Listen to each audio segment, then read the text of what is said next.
కొన ఊపిరి పైనుండి రాష్ట్రానికి ఎన్డీఏ ఒక ఆక్సిజన్ గా పనిచేస్తుంది, శక్తి నుంచి బతికిస్తుంది. రాజధాని కట్టుకోవాలి, పోలవరంతో సహా సాగునీటి ప్రాజెక్టులు పూర్తి చేసుకోవాలి, రాష్ట్రానికి పరిశ్రమలు తేవాలి, మా బంగారు తమ్ముళ్ళకి ఉపాధి కల్పించాలి, ఉద్యోగాలు ఇప్పించాలి, ఇండస్ట్రియల్ కారిడార్స్ అభివృద్ధి చేయాలి. ఇవన్నీ జరగాలంటే కేంద్రం మద్దతు, నరేంద్ర మోడీ గారి సహకారం ఈ రాష్ట్రానికి అవసరం. అప్పుడే శిథిలమైన రాష్ట్రాన్ని మళ్ళీ ఘాటున పెట్టగలుగుతాం. ప్రజలందరూ అర్థం చేసుకోవాలి, ప్రత్యేకంగా యువత అర్థం చేసుకోవాలి. దీంట్లో మా స్వార్థం లేదు. నాకేదో ముఖ్యమంత్రి పదవి కోసమో లేకుంటే పవన్ కళ్యాణ్ అధికారం కోసమో మేం ప్రాకులాడడం లేదు. రాష్ట్రం కోసం, మీ భవిష్యత్తు కోసం ఆలోచిస్తున్నాం.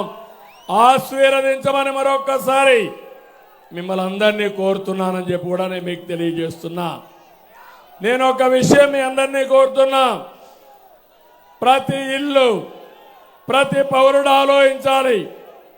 తణుకు నుంచి 5 కోట్ల మందిని అడుగుతున్నా, తణుకులో ఉండే మిమ్మల్ని అడుగుతున్నా, సూటిగా అడుగుతున్నా. ప్రజలారా, మీకు విధ్వంస పాలన కావాలన్నా అభివృద్ధి పాలన కావాలన్నా ఆలోచించండి.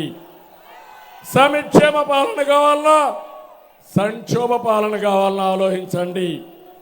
మీ బిడ్డలకు ఉద్యోగాలు కావాలన్నా గంజాయి డ్రగ్స్ కావాలన్నా ఆలోచించమని కోరుతున్నా. మీ ఆస్తులకు రక్షణ కావాలన్నా భూమి మాఫియా కావాలన్నా ఆలోచించమని కోరుతున్నా. నడుములు ఇరిగి దారుణమైన రోడ్లు కావాలన్నా రహదారి భద్రత కావాలో ఆలోచించండి. 10 రూపాయలు ఇచ్చి 100 రూపాయలు దోచేసే దొంగలు కావాలన్నా, మీ సంపద పెంచి కూటమి కావాలో మీరే ఆలోచించమని మిమ్మల్ని కోరుతున్నా. సచివాలయాన్ని తాకట్టు పెట్టి అప్పులు తెచ్చేవాళ్ళు కావాలా, సంపద సృష్టించే పార్టీలు కావాలని ఆలోచించమని కోరుతున్నా. ఆడబిడ్డలు, మీరు కూడా ఆలోచించండి. ధరల బాధలు కావాలన్నా, దోపిడీ లేని పథకాలు కావాలనో మా ఆడబిడ్డలు కూడా ఆలోచించుకోవాల్సిన అవసరం ఉంది.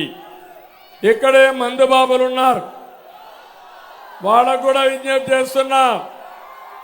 మందు బాబులు, మీరు అనారోగ్యం పాలు కావాలన్నా జే బ్రాండ్ ని పూర్తిగా నిషేధించి మిమ్మల్ని ఆదుకునే పాలసీ కావాలనో ఆలోచించమని మందుబాబులు కూడా కోరుతున్నా. దళితుల్ని చంపి డోర్ డెలివరీ చేసే నాయకులు కావాలా, దళితులకి ఇన్నోవా లాంటి కార్లు ఇచ్చి పారిశ్రామికవేత్తలుగా తయారు చేసే పార్టీ కావాలో దళితులు కూడా ఆలోచించమంటున్నా.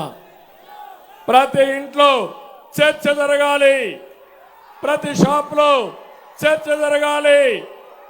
కిరాణా కొట్టు దగ్గర, హోటల్ దగ్గర, రచ్చబండ దగ్గర, అపార్ట్మెంట్లో, కాలనీలో చర్చ చేసి నేను ఒకటే మిమ్మల్ని కోరుతున్నా. రేపు 13వ తారీఖున మీరు ఓటేసేది రాష్ట్రాన్ని కాపాడుకోవడానికి ఓటేయబోతున్నారు. ఈ ఒక్క కూటమికి వేస్తే రాష్ట్రం కాపాడబోతుంది. అది గుర్తుపెట్టుకోవాల్సిందిగా నిన్ను కోరుతున్నా.